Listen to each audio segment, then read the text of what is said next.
Namo Bhagavate Vasudevaya. Om Namo Bhagavate Vasudevaya. Narayanam Namaskritya Naram Chaiva Narottamam Devim Sarasatim Vyasam Tato Jayam Udiraye. Could everybody please move forward?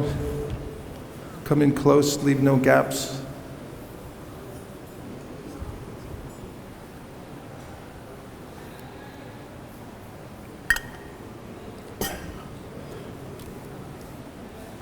Reading from Srimad Bhagavatam, Canto 6, Chapter 17, Mother Parvati curses Chitraketu, text number 9.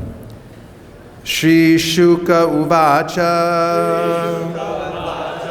Bhagavana Pitachchutra Prahasya Karadhir Nrpa Tushnim Babhuva Sadasi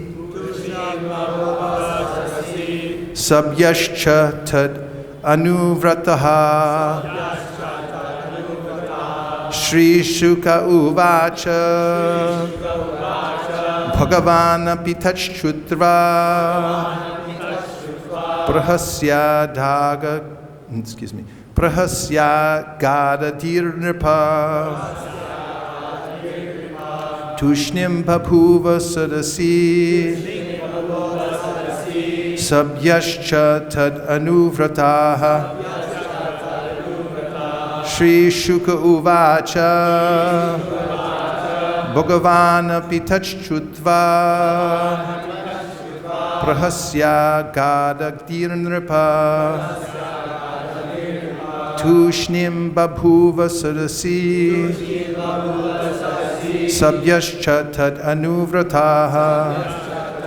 Shri Shuka Uvacha. Shri Shukadev Goswami said, Bhagavan, Lord Shiva, Abhi, also, Tat, that, Shrutva, hearing, Prahasya, smiling, Aghadadhi, whose intelligence is unfathomed, Nripa, O king, Tushnim, silent. Babhuva, remains. Sadasi, in the assembly. Sabya, everyone assembled there. Cha, and Tat anuvrataha, follow Lord Shiva. Remain silent.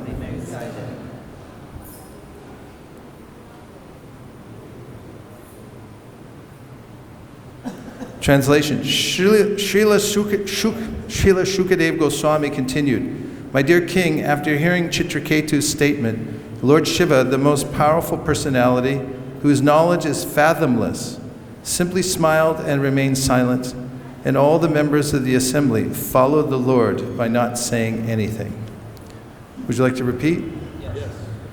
Srila Shukadev Goswami continued, my dear king, after hearing Chitraketu's statement, Lord Shiva, the most powerful personality, whose knowledge is fathomless, simply smiled and remained silent. And all the members of the assembly followed the Lord by not saying anything. Purport by His Divine Grace, A.C. Bhaktivedanta Swami Prabhupada.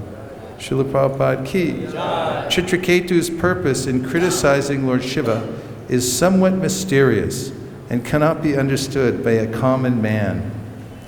Srila Vishwanath Chakravarti Thakur, however, has made the following observations.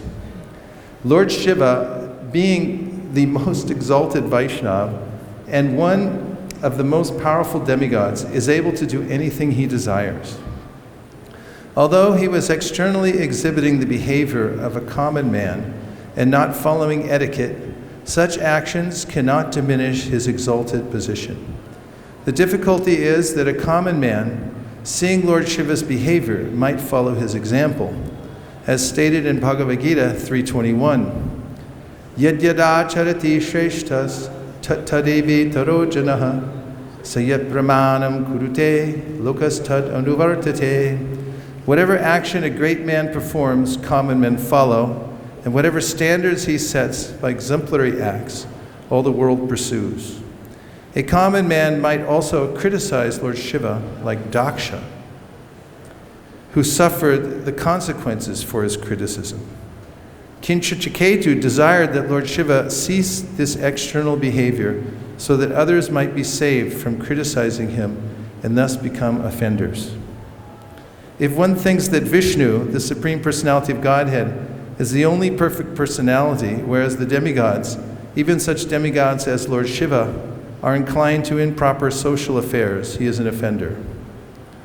Considering all this, King Chitraketu was somewhat harsh in his behavior with Lord Shiva. Lord Shiva, who is always deep in knowledge, could understand Chitraketu's purpose, and therefore he was not at all angry. Rather, he simply smiled and remained silent. The members of the assembly surrounding Lord Shiva could also understand Chitraketu's purpose. Consequently, following the behavior of Lord Shiva, they did not protest. Instead, following their master, they remained silent. If the members of the assembly thought that Chitraketu had blasphemed Lord Shiva, they would certainly have left at once, blocking their ears with their hands. Om Ajnanatimirandasya Jnananjana Shalakaya Chakshurun Militam Dena Tasmai Shri Gurave Namaha Shri Chaitanya Manopishtam Stapitam Yena Bhutale Swayam Rupa Kadahmayam Dadati Swapadantikam Vandeham Sri Guru Sri Yuta Parakamalam Sri Gurun Vaishnavamscha Sri Rupam Sagrajatan Sahagana Raghunatham Vitam Tam Sajivam Sadvetam Sadvatutam Parijana Sahitam Krishna Chaitanya Devam Sri Radha Krishna Padan Sahagana Lalita Shri Vishakanvitamscha Nama Om Vishnu Padaya Krishna Preshtaya Bhutale Sri Mate Bhakti Vedanta Swami Niti Namane Namaste Saraswate Deve Gauravani Pracharine Nirvishesha Shunyavadi Paschatya Deshatarine Nama Om Vishnu Padaya Krishna Preshtaya Bhutale Srimate Bhakti Siddhanta Saraswati Tinamine Sri Varshabha Videvi Dayataya Kripabdaye Krishna Sambandha Vijnana Dayane Prabhave Namaha Madhuryo Jvala Premadya Shri Rupanuga Bhaktida Shri Gaura Karuna Shakti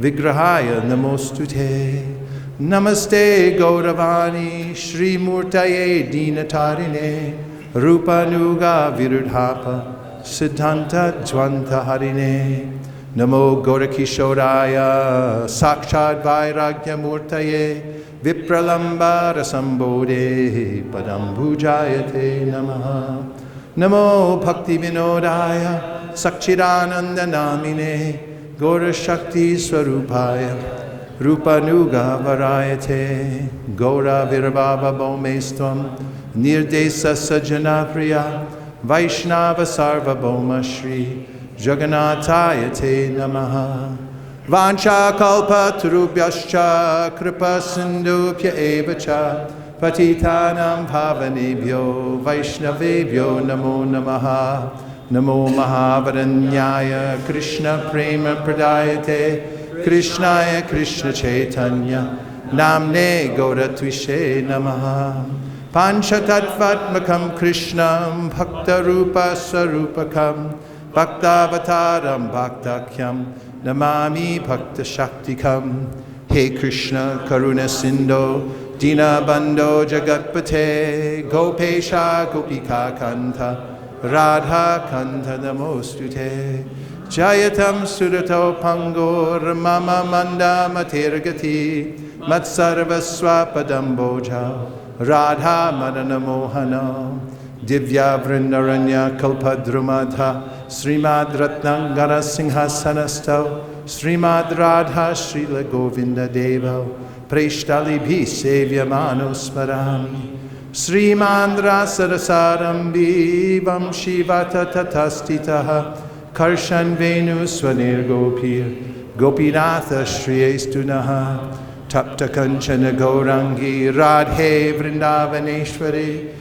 Vrishabhanu Sute Devi Pranamami Hari Priye Vrindayai Tulsi Devyai Priyayai Keshavasya Cha Vishnu Bhakti Prade Devi Satyavachai Namo Namaha Sri Nishinga Jai Nishinga Jai Jai Nishinga Prahlada Desha Jaya Padma Mukha Padma Bringa Ira Yada Hi Dharmasya Glanir Bhavati Bharata Abhutanam Adharmasya Tadadmanam Srajamyaham Pritranaya Sadhunam Vinashaya Chaduskritam Dharma Samstapanartai Sambhavam Yuge Yuge Manmana Bhavamad Bhakto Madhyajimam Namaskuru Mami Vaishyasi Yukvaivam Atmanam Aparayanaha Sarvadharman Parityaja Mamekam Sharanam Braja Ahang Twang Sarva Papebhyo Mokshayishami Mashuchaha Shushusho Shudatanasya Vasudeva Katarichi Syan Mahat Sevaya Vipra Punyatirtha Nishevana Srinvatam Swakata Krishna Punya Shravana Kirtana Pradyantaksto Hibhadrani Vidunoti Suhritsatam Nashta Praesha Bhadreshu Nityam Bhagavata Sevaya Bhagavat-yutama shloke Bhaktir Bhavati Naishtaki Dada Rajastamo Bhava Kamaloba Dayaschaye Cheta Iter Anavidham Stitam Satve Prasidati Evam Prasanda Manaso Bhagavat bhakti-yogataha Bhagavat Tattva Vijnanam Mukta Sangas Sajayate Vidyate Hridaya Grantish Chichante Sarva Samshayaha Shiyante Chasya Karmani Drishta Evat Manishvare Jaya Shri Krishna Chaitanya Prabhu Nityananda Sri Advaita Gadadhara Shivasari Gaura Bhakta Vrinda Hare Krishna Krishna Krishna Hare Hare Hare Rama Rama Rama Hare Hare Shri Shukuvacha Bhagavan Apitashutva Prahasya Gadadhirandrapa Tushnim Babhuva Sarasi Sabhyascha Tad Anuvrataha. Srila Shukadeva Goswami continued, "My dear king, after hearing Chitraketu's statement, Lord Shiva, the most powerful personality, whose knowledge is fathomless, simply smiled and remained silent.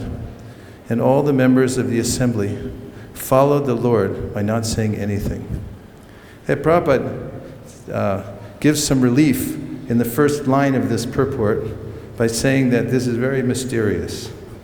Chitraketu's purpose in criticizing Lord Shiva is somewhat mysterious and cannot be understood by a common man.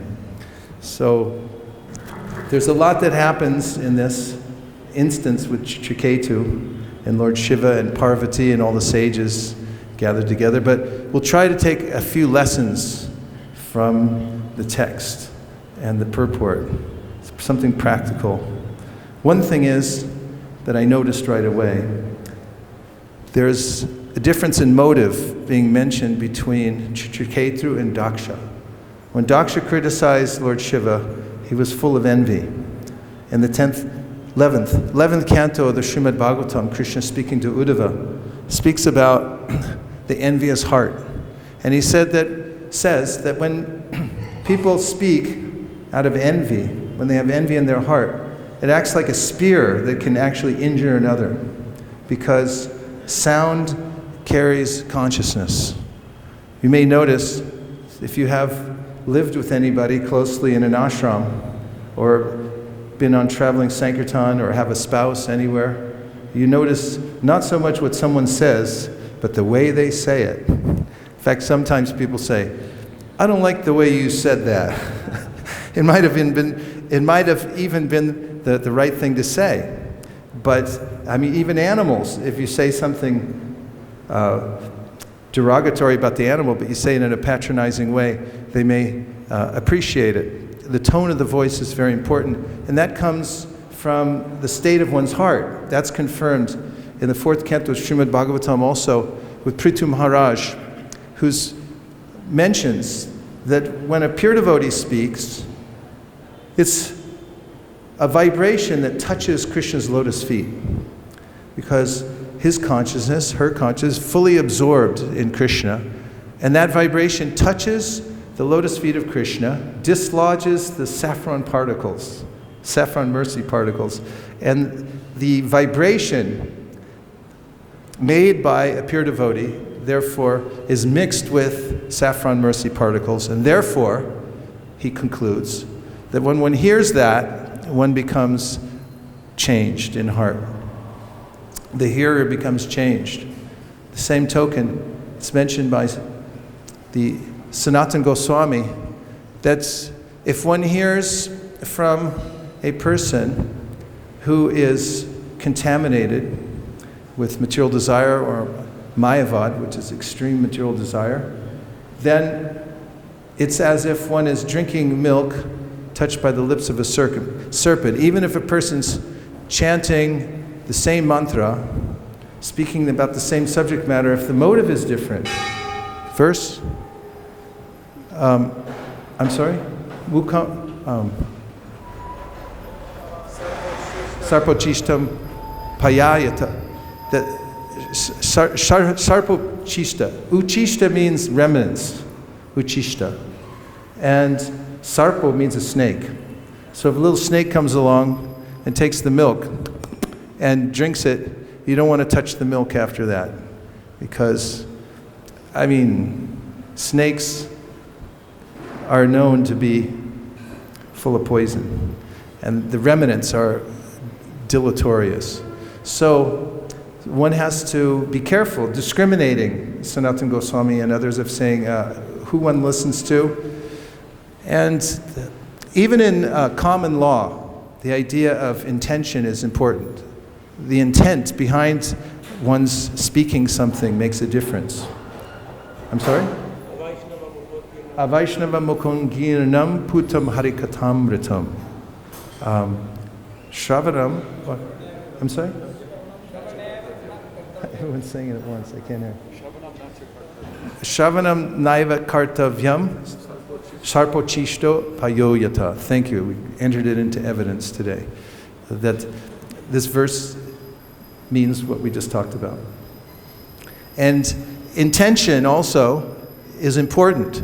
For instance, in common law, when you accidentally kill somebody because you were cleaning your gun and it went off and went through the wall and shot somebody while they were having some soup, then it's not considered as severe as if in the heat of passion you pulled out your gun and shot him, and not as severe yet if you planned it ahead of time. They look on your email records and it looks like you were looking for some duct tape and following the person's route, and you actually executed them premeditatedly. And then it's extremely severe. It's capital punishment for that. Interesting though, isn't it? That the intention and what one keeps in one's heart when one speaks has an effect on the environment. So in this assembly, when Chitraketu spoke, it's being mentioned in this verse particularly, that Lord Shiva didn't take offense. First of all, Chitraketu was a pure devotee, and Lord Shiva could understand that he's making a valid point. Yad yada charati shreshtas. Although I'm the Supreme Controller, I'm not affected by this at all. Still, at the same time, others might see it and become affected.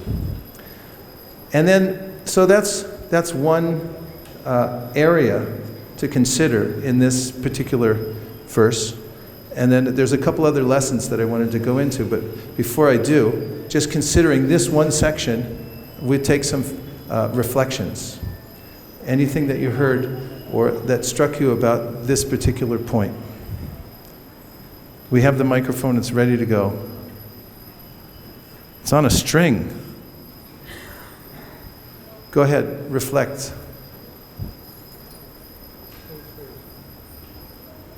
Don't drink milk that has been touched by a serpent. Can you say more about that? Well, it looks like milk. It may even taste like milk, but the effect will be different, will be contrary. So depending on the intent of the person who has touched that milk, you will either get a beneficial or an adverse situation. Either we get nourished spiritually and purely, or we get actually poisoned, and we will suffer the dire consequences. But the milk looks the same. We read last night in the Nectar of Instruction that if you eat food cooked by a materialist, then your consciousness will become wicked. And that's not a good thing. Wicked consciousness. So it's very subtle, the science of consciousness. Those whom we associate with, the remnants we take, the association is very powerful. Living entity is easily influenced. In fact, we've been going around saying recently, in the context of seminars about book distribution, that the Tasasta Jiva is open to suggestion.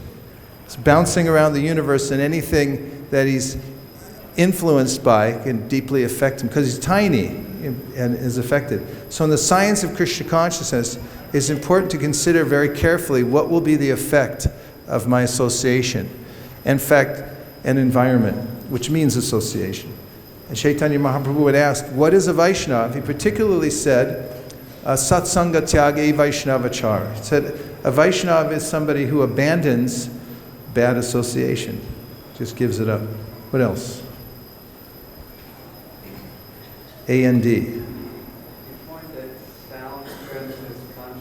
Can that be turned up a little? Is it a high-tech item that can be made louder? Scream. Sound transmits consciousness. It's very profound and somewhat inconceivable. It's profound and inconceivable how sound carries consciousness.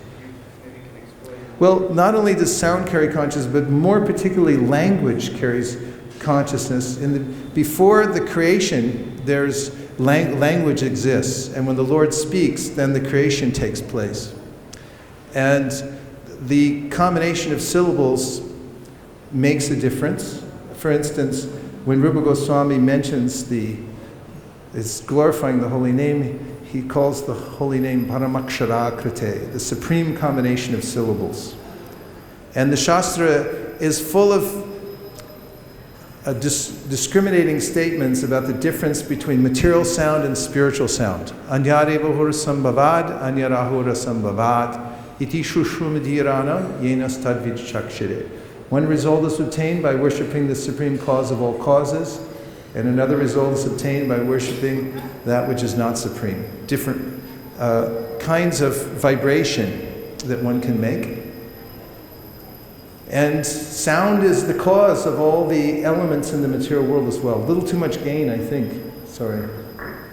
We put this one down. Prabhupada writes about how every act of creation is preceded by act of speaking. For instance, he says in a purport regarding how the material world is created through sound vibration. He says in the material world, if you want to build a skyscraper building, first you conceive it in your mind and then you speak about it.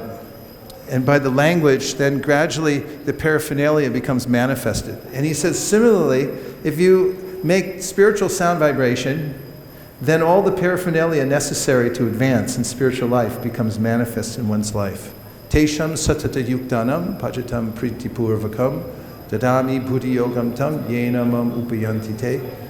Krishna understands the intention and the purpose of the person, and those who come to the process of a spiritual discipline are very careful about what they say and how they say it. Shruti Smriti Puranadi Panchachiki Vidimira Aikantiki Harer Bhaktir Utpatayaya Vikalpate. They base everything that they say on Shruti Smriti Panchachiki Vidi, etc. And of course, we know that the holy name, today we're beginning our celebration of the 30th anniversary of the 24-hour kirtan right here in Sri Vrindavan Dham, started by Sri Indra Prabhu 30 years ago on this day. We're all here present for it. Gaur Premanande Haribol. That by vibrating the holy name, Aho Batashva Pachato Gariyan Yajivagre Vartate Namatubhyam Te Pusta Paste Juhuvu Sasna Arya Brahmana Churnama Grananti Ete. Devahuti said, oh, how wonderful it is that even if someone can say Hare Krishna, please say Hare Krishna. Hare. Even one time, even a little bit with the tip of one's tongue, that person should be considered to have performed all kinds of Vedic sacrifices and come to the holy places, and his prarabdha karma is purified because that person is said to be qualified to perform Vedic sacrifice. So the holy name, the utterance of the holy name is so powerful that when one hears it, Chaitanya Mahaprabhu said, when I hear someone say Hare Krishna, then I consider that person to be the best of all the general people. That actually says Se Puja. I worship that person because they're able to say Hare Krishna. And we know from the nectar of instruction, Krishneti yasya giritam marasadriyeta dikshasti chet pranati bishcha bhajantam isham shushrushraya bhajana vignamananyamanya nindari shunya hridimipsita sangalabhya. That we consider the gradations of advancement amongst devotees to be predicated on their chanting. First of all, if anyone says Hare Krishna, then you have to worship that person, respect them within your mind. And if they take initiation with a vow to chant Hare Krishna, then you should fall down on the ground when you see them to appreciate them. And if a person becomes utterly steady and advanced in the chanting of Hare Krishna and also Nindari Shunya, and we're going to get to this in a second, this idea of Nindari Shunya. Ninda means criticism, and that's in the context of this verse. If that person is devoid of the propensity to criticize others, then that person you should surrender to and give all your stuff to that person. Because a person who's pure like that can utilize it in Krishna's service. One more. Two more. Three more. You talked about motive. Sometimes people have the motives, but how do they say something? Their motives. And I like that because a lot of times I have to change my motive to be pure Krishna consciousness. So when I ask somebody something, is it for their spiritual benefit? So I like to say motive. Yeah, motive's important, and we notice these things. It's just, even someone taught me if you're going to ask somebody a favor, like if you write a letter to somebody and you want to ask them for something, ask it in the first line of the letter. And afterwards you can say nice things about them. Because if you say nice things first and at the end you say, oh, by the way, can I borrow your madanga? They'll think, their motive was just to borrow the madanga. They didn't really mean the other stuff. But the motive becomes evident eventually. It comes out. And somebody who has a pure motive in speaking to us or giving to us, I mean, even Krishna, it says with his various devotees who are unmotivated, he said, I can't repay you. It's such an overwhelming force behind unmotivated speech and service.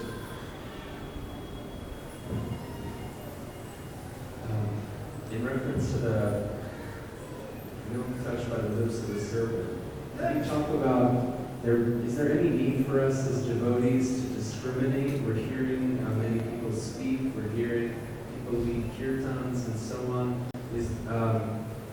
Can you talk about guidelines for discriminating? Do I need to worry who I'm hearing from?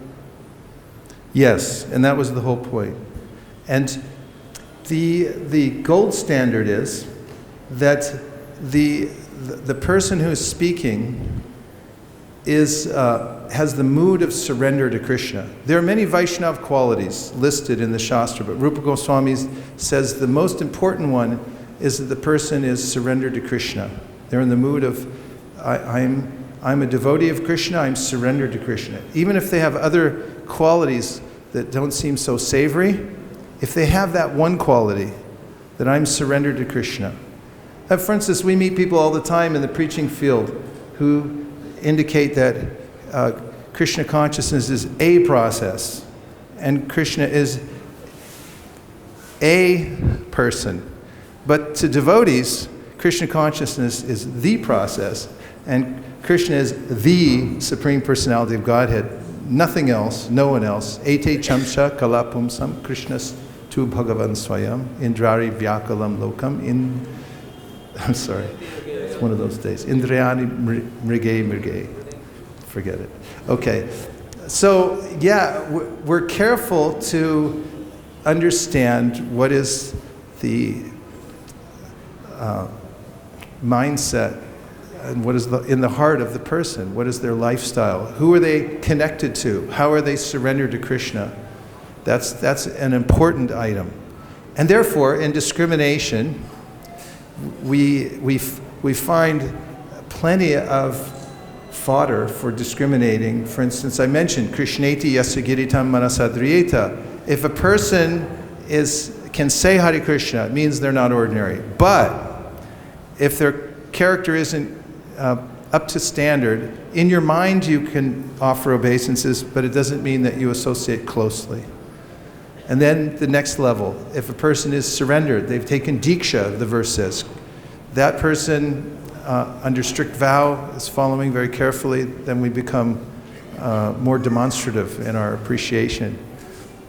And similarly, 11th canto Srimad Bhagavatam lists, Kavi Havi Yogendra lists various gradations of devotees, like the Kanishtadikari, Acharya Meva Haraye, Pujam Yashareye Hate, Natad Bhakteshu Chanyeshu, Sabhakta Prakrita Smitaha. The lowest, the entry level devotee is one who appreciates the deity, but doesn't know how to worship devotees, and also doesn't know how to do good for others, to people in general. And then the Madhyamadikari is mentioned as one who discriminates.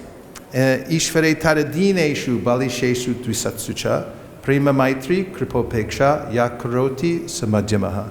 The Madhyamadikari is very discriminating and gives love for Krishna, makes appropriate friendships with the devotees, pours it as much mercy as possible to the innocent, and avoids the envious. And I read recently that applies even in the assemblage of devotees. Sometimes we may find, even in our own sangha, that sometimes we may detect that somebody's envious for some reason. Then you have the right to be upeksha, indifferent. You can avoid that person. So discrimination is the essence of our process. We're discriminating between the lower and higher energies. We're discriminating between those who are a little bit surrendered and those who are completely surrendered. And Sri Chaitanya Mahaprabhu, in listing the 5 most important items of devotional service out of 64, said one should associate with like-minded devotees who are more advanced than oneself, as one of the 5 most important items for advancing in devotional service. Like-minded. And I heard recently something that stuck in my mind. It's, if you're the smartest one in the room, you're in the wrong room. Similarly, if you're the most advanced one in the room, you're in the wrong room too. Try to get in a room where somebody's more advanced than yourself. Something. Was there one more before I move on to the last point? Yes, Nagar Kirtan Prabhu. Here comes the mic, maybe, if it can stretch that far.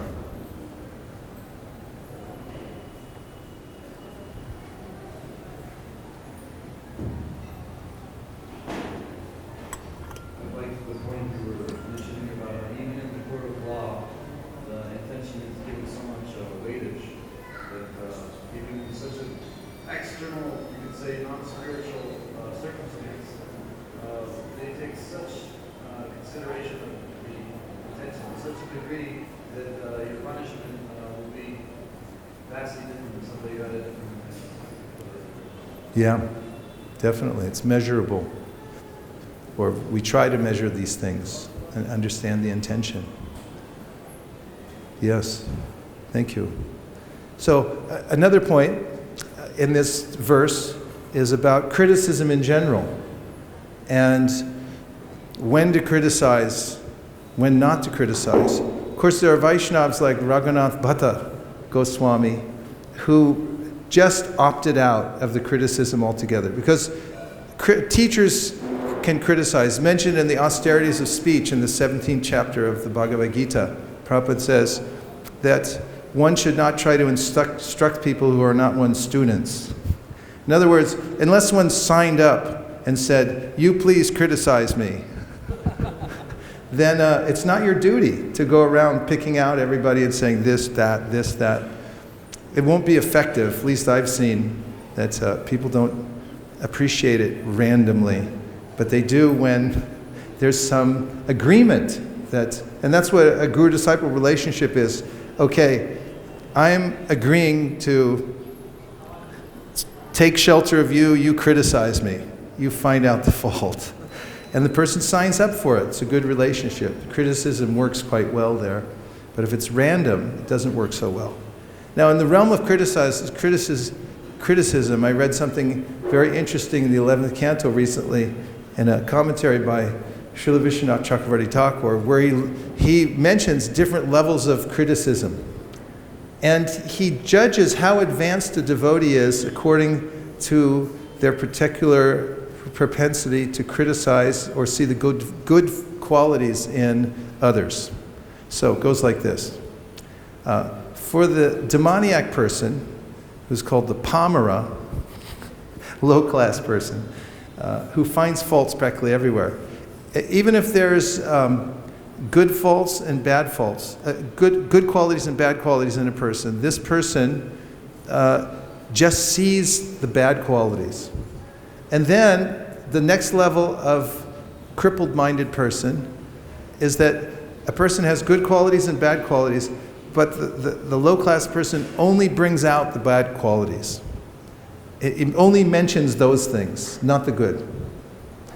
And then the topmost crippled-minded person, first-class rascal, a person has good qualities, bad qualities, but this rascal sees bad qualities even where there aren't any. Now on the other side, the devotees, those who are pure-hearted, they see that everyone has good qualities, bad qualities, but they only consider the good qualities. They see people have good qualities, bad qualities, but they only bring out the good qualities. And the topmost is, even a person doesn't have any good qualities, the devotee sees good qualities, even when there aren't any. And someone may say, how is that possible? And so there's an old saying that some people judge others by their past. They say, he did that in the past, I don't care what he's doing now, he can't come around, I don't want to see him. Other people say, it doesn't matter what they did in the past, here's how they are now. So that I appreciate what they're doing now, they got over it. And the topmost is someone who doesn't consider the past or the present, but sees the potential for the future. The devotees see that because they understand that behind the contamination, there's the potential living entity who's part and parcel of Krishna. That's really the missionary spirit. The devotees go everywhere and they try to fan the spark, even if it's barely visible. They see some good quality because they say, yeah, I know you're a living entity, you can do this. Here, take this, listen to that, come over here. They try to bring them along and bring them up to the highest level. So in general, the atmosphere of pure Vaishnavas is very encouraging. And even the criticism that comes out from a pure Vaishnava is not harmful, as the criticism I mentioned earlier from Krishna speaking to Uddhava, like a spear when it has envy.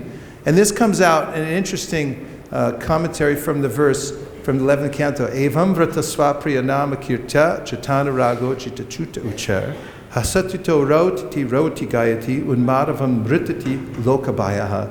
This is a famous verse. It was spoken by Srila Ishvarapuri to Sri Chaitanya Mahaprabhu when he took initiation. And Mahaprabhu had taken initiation in the chanting of the holy name, and then he came back to his guru to verify. He said, I think maybe something's wrong, because I'm going crazy chanting this mantra. Is this okay? And then his spiritual master became very pleased and quoted this verse and said, this is the essence of the Bhagavatam.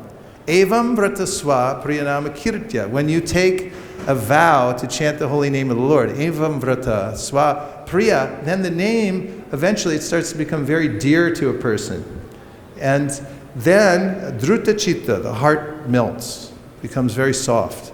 One begins to experience inner life, the highest pleasure, one's inner life with Krishna. It all happens by chanting the holy name of the Lord. Evam vrata swa priyanama kirtya jatana rago jitachuta uchar asatyato roti gayati. Then the person becomes like a madman and doesn't care for outsiders. Chants, dance, rolls on the ground, and perspires, cries, shouts out at the wrong time. And he doesn't care because he's absorbed in inner life with Krishna. So in the commentary, which I'm glad I brought up, because today is the appearance day of Srila Madhvacharya, is that correct? And in this verse, there's a commentary by Madhvacharya, and he says that not all advanced Vaishnavas show any external symptoms. They may withhold them. They may not show crying, dancing, falling on the ground, and so forth. But he said all advanced Vaishnavas show two symptoms. One is steadiness. They always show up for their service. They're always enthusiastic to hear about Krishna. Constancy in their service. And the second is called Mukya Prasadad, which means that their speech is merciful. It's like Mukya Prasada, it's like prasad's coming out of their mouth. Whatever they speak is actually beneficial for everyone, even if it's chastisement. And I heard recently the exalted Pandit, disciple of Srila Prabhupada, Pradumna Prabhu, had said that we actually make advancement in spiritual life by friction with taking the heat from sadhus. So when they speak, a pure-hearted person speaks, even if it may seem like harsh criticism, it wakes you up and go, oh, right, I'm a fool. I really am an idiot. And I really do need to get serious. There's a positive reaction from that criticism that comes. So it is a deep consideration given by the Shastra. Rupa Goswami mentions it as the primary qualification for one who is on the topmost platform, nindari shunya, free from the propensity to criticize others out of a sense of false ego. That means envy is in the heart, and envy defined by Srila Jiva Goswami is the inability to tolerate the eminence of another. Should I say it again? The inability to tolerate the eminence of another. At least you have to tolerate it. If you see someone with great qualities, the residual envy within one's heart may dictate that say something to disparage others from glorifying this person, or at least give some damnation by faint praise, by saying, well, yeah, they're pretty good, but, you know, I saw them before, and you should have seen what they did last time. Wasn't that great? I mean, there's a lot of ways that I can bring somebody down, and I must examine why am I doing that? And so, a person who, I was going to say, at least you have to tolerate the eminence of others. That's the first stage, tolerate it. And the second stage is to learn to appreciate the eminence of other devotees, especially. And the third stage is really to glorify. And Queen Kunti says, Shrinvanti Gayanti Grinanti Sadhava. Grinanti means, in the context of the verse translated by Prabhupada, that if you appreciate the service of others, then you also advance in devotional service. You can sit there in the corner and just watch the devotees and appreciate them and make advancement yourself. On the other hand, if I have a critical eye and I can't tolerate the good qualities of other devotees, then I become immune. I won't be able to absorb them myself. So there's a great culture of appreciation in devotional service. And criticism should be carefully administered. That's another lesson in this whole section, is be careful how and where you aim your criticism. Now we'll take a last couple of reflections. Anything you heard overall that's stuck in your mind? Yes. I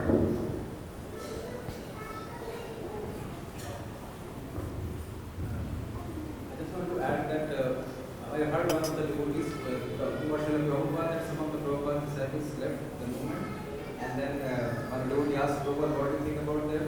And Prabhupada said, I think they're not eating meat. And then when the disciples heard that Prabhupada had this attitude, then they came back also. This is very wonderful quality of the Lord. Oh, that was instructive. Did you all hear that? He said that he mentioned that sometimes when people left the association of devotees during Prabhupada's time and devotees brought it to Prabhupada's attention, Prabhupada would say something like, well, at least they're not eating meat. And then when the devotees heard this leniency, then they became encouraged and they came back. So yeah, making room for devotees to continue the process of devotional service by administering the right kind of criticism and attitude and so forth is vitally important. Yeah.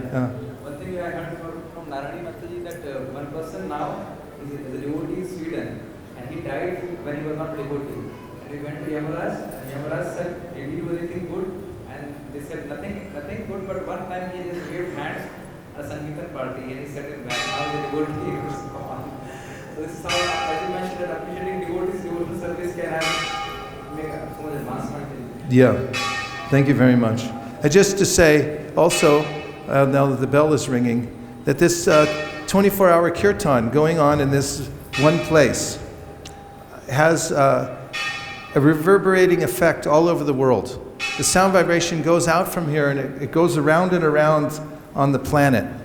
And just knowing that this is taking place here, that this holy name is going on with a firm vow that it won't stop at any time, enlivens the whole world. So this is a great cause for celebration, and it's also a good lesson, because no matter where we are in our ability to move forward in devotional service, and wherever we're situated, we may not be in the Dham, we may be in some faraway place. If we make this firm vow to keep the vibration going wherever we're situated, then everything necessary will manifest in our life. Ananyas chintayantomam ye jana parupasate tesham nityabdyuktanam yogakshemaham bahamyaham. That Krishna carries what one lacks and preserves what one has if one simply absorbs one's full consciousness in this Harinam Sankirtan and devotional service. So Indra Prabhu came here with such an idea.